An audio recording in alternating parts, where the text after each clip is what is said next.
Obviously, The Boys is quite known for its more extreme moments. There's a lot of shocking twists and just things that take it to the next level. So I really would love to know from both of you if there was something in the script this time around that you were even more shocked by, perhaps in season one. You just looked at it and you're like, are we really doing this?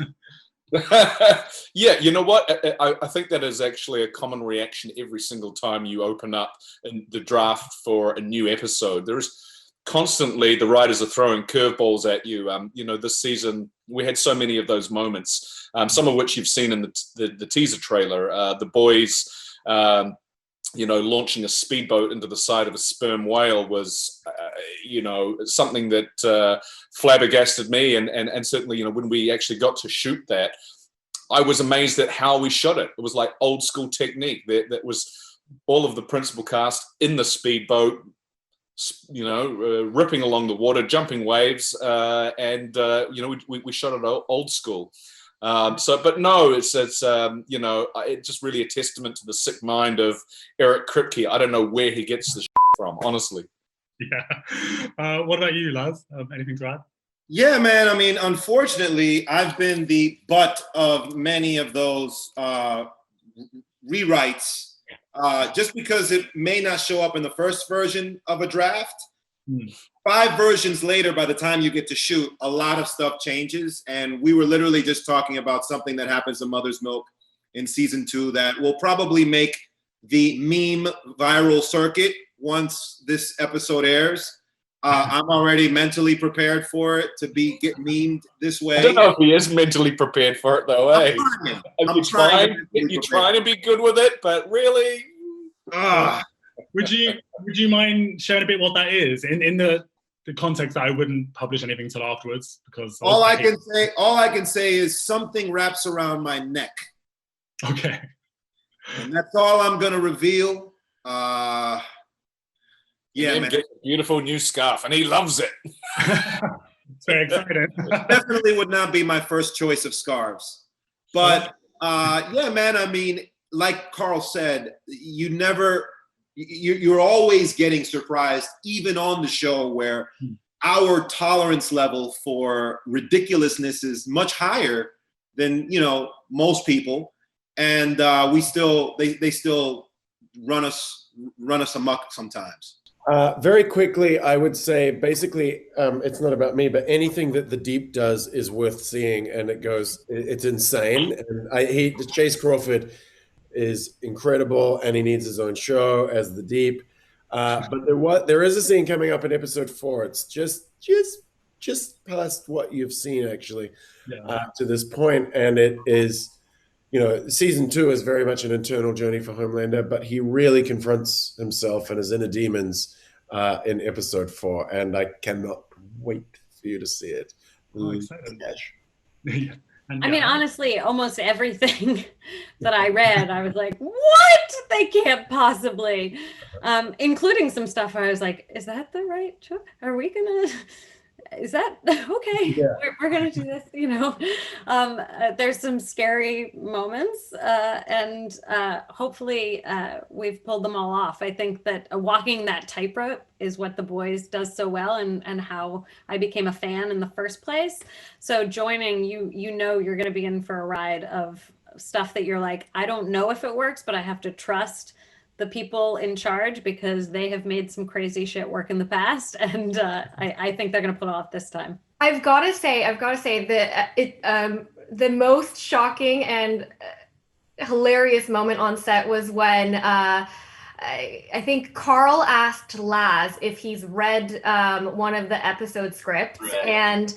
And Karl says this happens, and Laz goes, "No, it doesn't." What are you talking about? You're joking, right? You're shitting me. You're fucking shitting me. And then later on, after he reads the script, he was like, oh my God, we're actually doing that. And we were like, yeah, we're actually doing that. Oh yeah, I mean, I just don't want to give anything away, but I'm sure you guys will know the moment. I can give you like a small hint that it involves with a very well-known character from the comic, which is so cool. And it gets this specific amazing cameo. Oh yeah. in just about every script. I don't want to give anything away because the shocking moments are kind of what we live for on this show. But what I will say is that the direction that I felt the show was going towards the end was, I was absolutely wrong. And I was pleasantly surprised with the twist that kind of comes towards the end of the season and the trajectory that it sends us on for the third season. Because I thought I had it figured out. You know what I mean? Like, you read every script, you know the characters, and like I think I know what's going through Eric's mind. So I saw it doing this, and then something happened, and then the show went that way, and now I have no clue what we're getting ourselves into for season 3. But that's kind of why we're all here. You know what I mean? That's what we signed up for. I never thought that I would be running through a human being. You know, that was day one for me on this show. So I knew very early on what I was going to be doing. It was an intense first day. It was covered in blood for 12 hours. I mean, we've talked about so many of our shocking moments, especially the whale and the boat scene and all of that. But I just remembered this was cut. It's not going to actually be in it, but I had a scene with a real mouse. Okay. Yeah, and so working with a real live animal and it being a mouse, that was pretty shocking to me. I'm so sad it didn't make the cut because it was such an interesting experience for me. It did not listen to us. What did the scene involve? What did the scene involve with the mouse? Exactly. It had something to do with my past, and so when we were in, the boys' hideout, a mouse just appears, and it's a street mouse, and Kimiko finds a connection there. But it was funny because the mouse, aka the rat, was so good in his performance that they decided to give him a whole line in season 3. So. Yes, it's coming up. It really outshined me. That's why it didn't make the cut in season 2, but it'll come out in season 3, I'm sure. Yes. I'll tell you, I think in season 1, I remember us reading the scripts going like, oh my God, no. In season 2, I remember us sitting like, every time we got a script, sitting like little children reading the most shocking, amazing words. We're, describing the craziest scenarios you can think of and going like in quietly to each other. Me and Karen, I'll go like, are they really going to do that? How are they going to do that? Really? And then you come to work and it's all real. I mean, the whale is real. Not only the whale, there's so many other surprises this season, and they were real as well. Prosthetic team is just perfecto. Yeah. Your two characters are two of my favorite characters because I think there's something really interesting about how they both represent something very positive on the surface. So Homelander is very about patriotism, and Stormfront, there's so much positive anti-toxic masculinity. Do you just see what I mean? Like the power of her as a female superhero. But there's also something monstrous underneath. So I'd love to know if that drew you to the role at all, how you feel about that kind of dichotomy within the character. Anthony personally would argue that patriotism isn't necessarily a positive, but I'm splitting hairs. But it's great seeing we all wear masks every day, day to day, for different situations, and I think this is just it's a very heightened version of that, and I think it's much more fun to play someone who's got those different levels and that it's got something, a different context and a different agenda and subtext and agenda. So yeah, I mean, for me, I'd be looking for that no matter what character I was playing, and this is just a very overt version of that. So love it. Awesome. And Aya, what about you? Yeah, I mean, they say never meet your heroes, right? Everyone's always a disappointment in life, including celebrities, by the way. You're always like, that's all my experience that I'm putting on you. You have very little to do with it. So I love the idea of like public face versus private face. And obviously the private faces of these characters are very dark and very twisted.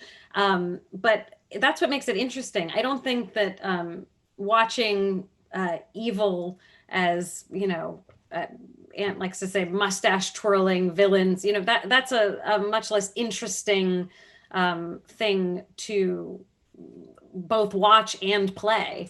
It's much more interesting to try to find the good in someone who is really bad, or to try to find the reasons why they're so bad. And that's the exciting part about being an actor. But hopefully makes it more interesting to watch as well. I don't know if you've known I'm an actor. Jack, obviously there's a lot more changes in season 2 compared to season 1 as well. So I would just love to know what's been the biggest change for you, or perhaps the most surprising thing that came out of this season.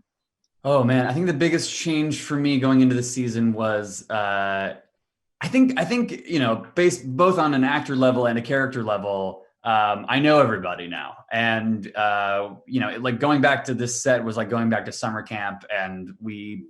All the first day jitters were kind of more or less gone, and we just get to hang out. And I don't know, I just consider everybody on this show a part of my family. And then on a character level, Huey, he's done with the introductions with everybody. He knows where everybody's coming from, especially Butcher. He kind of sees him warts and all now, and they start to butt heads because, Butcher can't really pull the wool over Huey's eyes anymore. He's privy to it.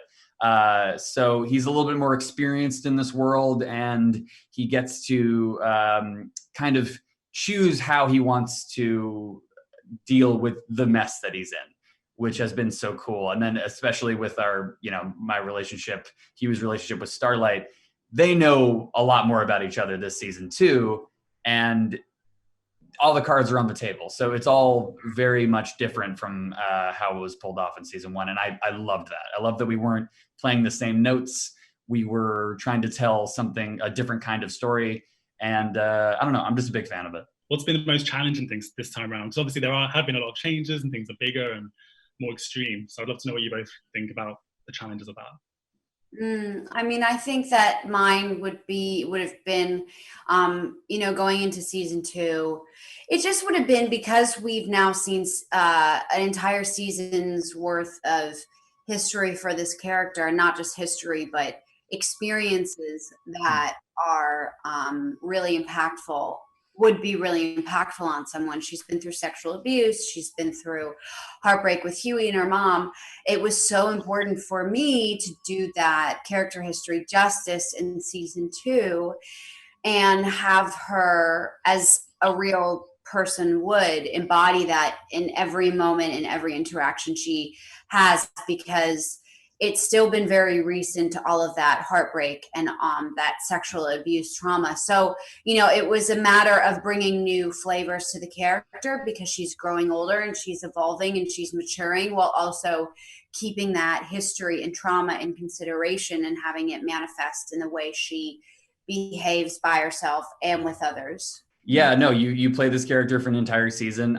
This is my first season 2 of anything. So, it was interesting for me to, you're right, like how does the character change, but you still keep the core of who they are intact? Because obviously they can't have changed, they can't have not changed because season 1 was a lot. So yes, navigating kind of where they are now and making sure that you still keep the essence of what people really enjoy about them, but also changing them and showing different sides of them, not playing the same note again. That was a challenge, but it was a fun one for sure. Yeah, just as a general note, I think season 2 was a huge challenge in the regard that season 1 came out and was this massive smash hit. And I feel like collectively we were all like, okay, now we need to top that. We need to, we need to deliver something even better for season 2. And Derek Kripke pulled us together and said, listen, this would be a mistake to do. What we are not going to do is go bigger. We're going to go deeper. We're going to, really sort of pull apart the fabric of these characters, come to understand how they work. We're going to rip away the thing that is most precious from these characters and see how they deal with it. And collectively, he does that for every character across the board. And I think he achieved this beautifully. And the work right across the board is something I think that we're all really, really proud of. But also, I think that he totally contradicted himself because he totally went bigger. Like the set pieces and the effects are way bigger than season 1. Season 2 has an epic quality to it that makes it's like season 1 except on steroids. It's compound V to the max.